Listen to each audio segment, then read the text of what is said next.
Welcome back to Man Across New Horizons. I'm Darling. I should see what's going on our lovely island of Fawnhallow today. As my music was way too loud, I had to turn it down ever so slightly. Yeah, so it's T minus, well, I suppose you'll find out very soon, but T minus something 20 minutes until I start streaming. Do not play whatever's on the front page of Twitch for me right now. So I'm sort of just getting the things set up as of now as well, and then it'll be easier to, I suppose, also get ready, I think, when we actually start streaming. But anyway, hello everyone. Right now in Fawnhallow, it's at 1:34 p.m. on Sunday, May 5th, 2024. No big news, which is great to hear. As we go about our day, I'm not sure what I'm going to title this thing. I'm also not sure, I haven't 100% decided what I'm going to stream yet. One thought I had was that because I should check actually for pub, but I might be doing a pub quiz tomorrow, and if it is, then I was like, oh, maybe we should do some Proto Bowl or something, because I didn't get to do that the first time when we were doing I don't know why I said that so weirdly, Sporkle and crosswords. Proto Bowl just basically being a sort of quiz bowl, a website, and then that way it might be a bit more fun because maybe the viewers can join in and they can try and see how can they match my brains, and the answer's probably. I don't know if it's like browser games or something. Neopets browser? If it's a browser Neopets thing? Okay. Browser game? Quiz show? Not really. I guess we'll consider it as just chatting. So I'm setting up the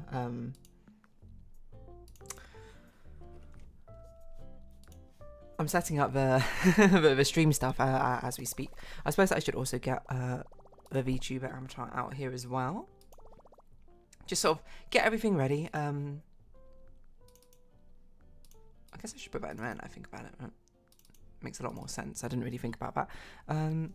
But yeah, I don't know what else we're gonna really talk about. I guess I should talk more about holiday sort of things, but I'm just trying to think about what holiday sort of things we can even chat about. What have I not really spoken about from a holiday? We did like the climbing, the tide. I don't know. I didn't really talk about the actual beautiful views that you see from the top, I suppose. Excuse me. Yeah, I mean, like, it's one of the major draws. Actually, I had a conversation with one of my friends while we were climbing, very much at the sort of stage where, like, we're so exhausted and so tired, and he was like, you know, is this worth it? That sort of thing. I guess subjectively it is or it isn't. It kind of depends on the things you like, right? Like, I mean, if you ask a general question, I suppose, of why would you climb a mountain in the first place? And then I suppose the answer that you can really give is because it's fair, you know, whatever quote that is from some US president, I think, being like, we don't do these things because we, I don't know, we do these things because we can. Is that how it goes? Oh, hold on, that's wrong. Hold on, let me think about it. We should not ask. Wait, no, that's not. What is the quote? We do these things because we can. Is that how it goes? We do these things because we can. Oh, we choose to go to the moon. There you go. The Address of Rice University by JFK, right? Yeah, okay. I mean, not so that I remembered exactly where the thing was, but I remembered it was JFK that said it. We choose to go to the moon and do other things, not because they are easy, but because they are hard. Oh, okay. Well, I just got quite completely wrong, to be honest, But I mean, that's the sort of like general idea. Like, if you're someone who is a mountain climber, or who's someone who tries to push a limit to the extremes that you visit and that sort of thing, obviously there's an inherent risk in that. I'm not saying that what we did was particularly risky climbing up Snowdon. It's, you know, a popular tourist destination. But, you know, the equivalent of like Mount Everest and, I don't know, deep sea diving, which I don't think I would ever really want to do. There's sort of like frontiers of exploration that, as human beings, some people are wanting to explore. They want to see what's beyond that limit, like how far can we go? Same thing with like space exploration and stuff like that, right? I think it's a very innately human nature thing to do, for like a sort of curiosity, right? Most people are probably, well, maybe not everyone necessarily, but most people are born with a sense of curiosity, right? people are curious about things, they want to learn about things to a certain degree, but everyone's got different limits on how much they want to learn or how much they don't want to learn, etc., etc.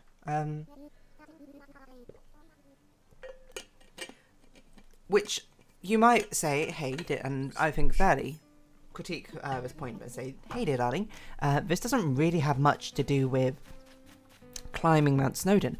It's a thing which probably like thousands of people climb every single year. This is not really like an equivalent point.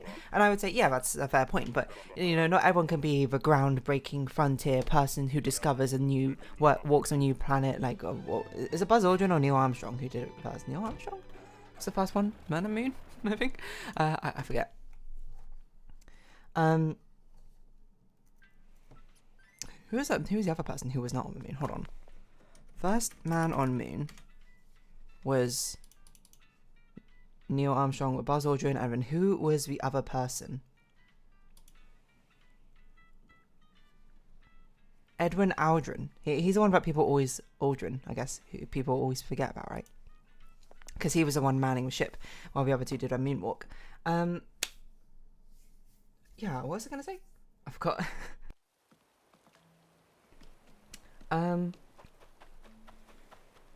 Yeah, but yeah, not everyone could be Buzz Aldrin, not everyone could be Neil Armstrong, not everyone could be... Wait a minute. I immediately forgot his name. Edward Aldrin? Aldrin? Wait, hold on. How did the two of them? Were they related? What was it? Apollo 11?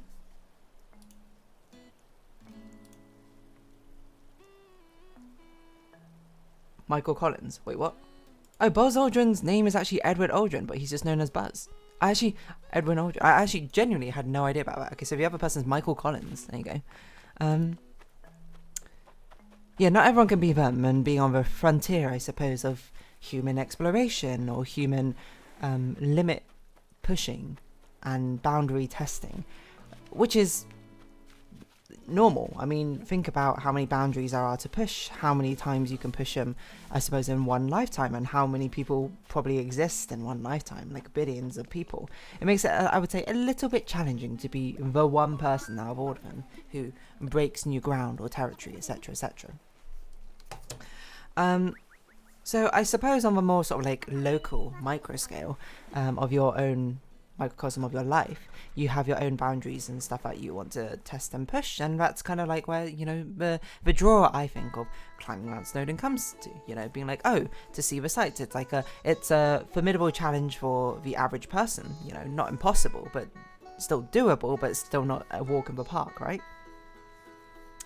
And the reward is certainly dependent on the things you particularly like. Maybe if you like the challenge of doing an athletic activity or saying that you did do it, you know, or climbing to the top, you can now sort of confidently say, I climbed to the top of Mount Snowdon, and it feels nice, you know, the same way that you might be like, I ran a marathon, or I ran a half marathon, or whatever sort of equivalent achievement athletic goal, or not even athletic goal, any goal I suppose that you want. Everyone's got different goals and evaluations and weights of how much something means to them, right? But also there is the nature element of it, like it's the Snowdonia mountain range, or whatever that mountain range is called. Hold on. Idwidvir? I think it was a mountain range. Or maybe that's just a peak, and genuinely I've forgotten. You know what, let's look it up. Snowdonia mountain range. This is called the Snowdon range? Erie. Erie, okay. With the highest peak being Eridfa, okay. So the Erie peaks or whatever are beautiful. They're gorgeous. I believe it's like part of a national park, right? So the rules around it being sort of like protected land of nature, right? In the UK mean that it's preserved pretty well. You know, you can't just sort of go there willy-nilly. You can't just make random like industrial factories there or something, because it's protected by law to be like, this is a natural place of beauty and splendor, we should aim to preserve it as best we can. And it's gorgeous. It's an absolutely beautiful place. Like, the views that you get from climbing Idvidvir are phenomenal. They're breathtaking. I mean, of course, it's probably dependent on who you are as a person. You might be like, hey, I mean, I could just look at those views on Google Images and I'd be like, yeah, I can see them. I guess it kind of depends on your evaluation of the views on... wait, hold on. I should actually check what my missions are in case there's stuff that we should do here. it kind of depends on your sort of valuation of that. If you are the type of person to see it and be like, yeah, I mean, seeing it in real life versus seeing it on a computer screen feels pretty equivalent to me, I don't really get the appeal. Fair enough. Then my advice to you is you should not climb a mountain, because I don't think you would get much out of it unless you want the achievement of saying that you climbed a mountain, which maybe you do, maybe you don't. I don't know. That's up for you to, come to that evaluation. But if you are someone who likes nature, who you see natural beauty and splendor, and you're just like, yes, this is amazing. I love this is fantastic. I would live up here if it wasn't so inconvenient, I suppose, because you don't have modern amenities. Or maybe you would be just like, I would just live up here if I could, which, fair enough. You're much more of a naturalistic person than I am. In which case, maybe you should, climb a mountain, and you get to appreciate the beauty. I mean, there's not really much in a way of like, because there's a lot of different sort of types of nature that you can really sort of immerse yourself in. If you're someone who really likes insects, I was going to say like animals and that sort of thing, you might go to like a safari-esque sort of thing, or like I don't know, maybe you prefer going to the Amazon rainforest, because there's not really much in the way of like animal life up there. I mean, there's a lot of sheep, and there's probably some insects and birds here and there, but there's not like, I wouldn't say I would go up like well, I wouldn't say really go up a mountain necessarily for wildlife. You kind of go up for being one with nature, the breathtaking views. It's sort of like, like what the astronauts say that the small little blue marble, or whatever it's called. When you go up, you sort of get like a sense of perspective of everything, and you look down, and you're like, whoa, this is amazing, it's fantastic. But I'm sure there are people out there who just don't feel the beauty in like seeing a grand scenic landscape, and that's totally fair. Everyone sees beauty in different ways. Everyone has different things which they evaluate as pretty, or as breathtaking, or as awe-inspiring, right?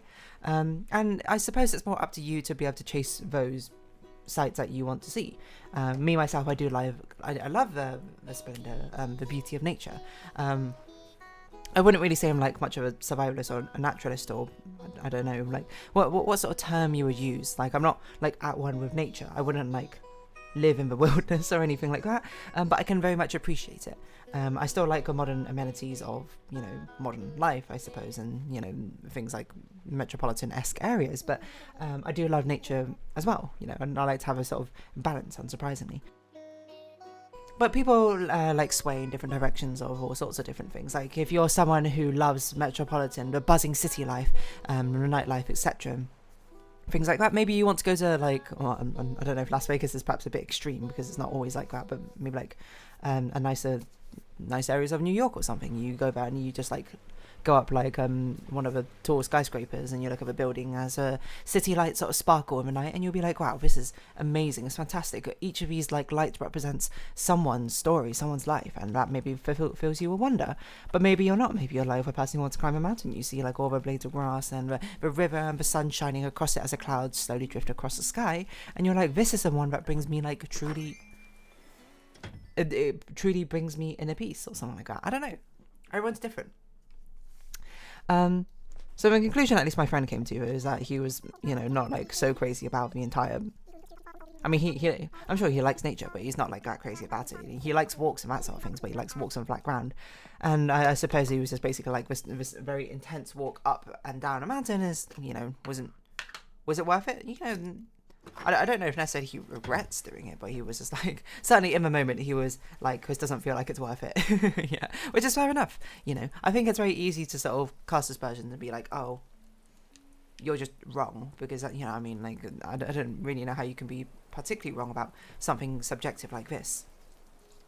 But also, I suppose in the moment, I'm sure, because you're in the moment and you're feeling so tired, it feels terrible. It's a lot easier to look back and remember the good times of the things that, climbing a mountain. At least when I think back to it, I don't think about the fact my legs were like shaking, and I was dying, my blood sugar was dropping probably lower than it should do. I think back to the amazing views I saw. I think back to the funny conversations I had with my friends. I think back to like the overwhelming peace you find with nature,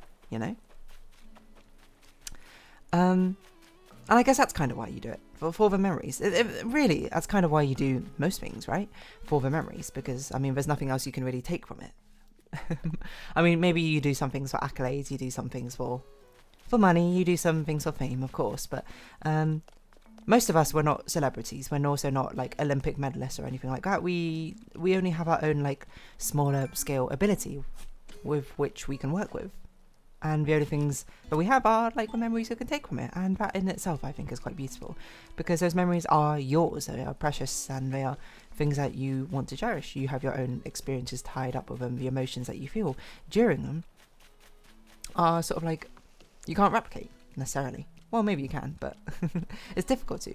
I mean, you replicate them, I suppose, by invoking events and situations and celebrations, etc., which give you these feelings in the first place, which I suppose is just sort of like a cyclical argument now, saying like, oh, you do these things because you get good memories from them. Like, it doesn't matter if you can replicate them or not, because you kind of replicate them by doing things in the first place, so it doesn't, it's a bit arbitrary, I suppose, is a better word for it rather than cyclical. So yeah, I don't know, like, just the views are gorgeous and they're amazing, and you feel really at peace with nature. At least that's the sort of thing I take away from it. At least that's why, like, I want to do it. Like, I mean, certainly I wasn't so jazzed about doing it when I was a teenager, but that's probably because I was more of a moody teenager who probably just wanted to play video games or something most of the days. But, you know, now I'm an adult, and despite the fact it was difficult and it was challenging, I very much don't regret it. It was just a beautiful sight. What else can I say? And you might, you know, some people have like different sort of levels of how much that's worth it. Like, maybe you'd be like, oh, I want to see the sights, but I don't want to put all that work walking in, because that's too much walking, or too much exercise, or too much I can't do. Well, yeah, that's fair. Then it doesn't seem like you might necessarily get much out of the actual walk itself, in which case, take a train up, go to the top and see the sights of them, and spend some time at the top meditating or being at one with nature, and then take a train back down, you know. Certainly there's not really much point of going up to the top if you don't want to go to the top, and there's not really much point of doing a walk if you, same way there's not much point of doing a walk if you don't want to do the walk, you know, in face of things that you actually will get value out of. And value can come in all sorts of different forms, you know. Maybe it's like a really good exercise, so of course maybe doing a walk is a good thing, or, you know, maybe it's I don't know, character building.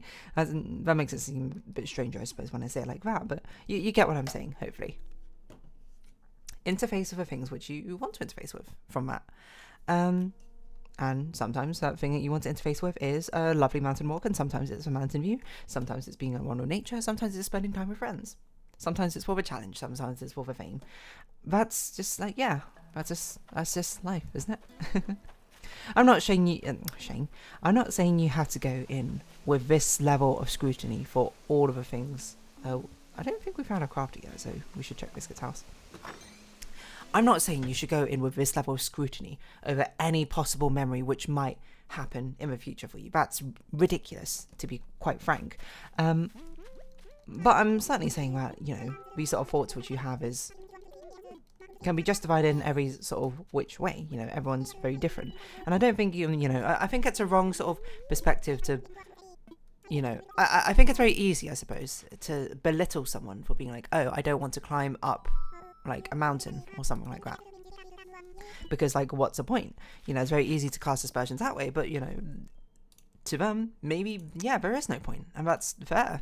As I say, everyone is different. It's not fair to cast your same, I suppose, expectations on you to someone else, because they're inherently probably different.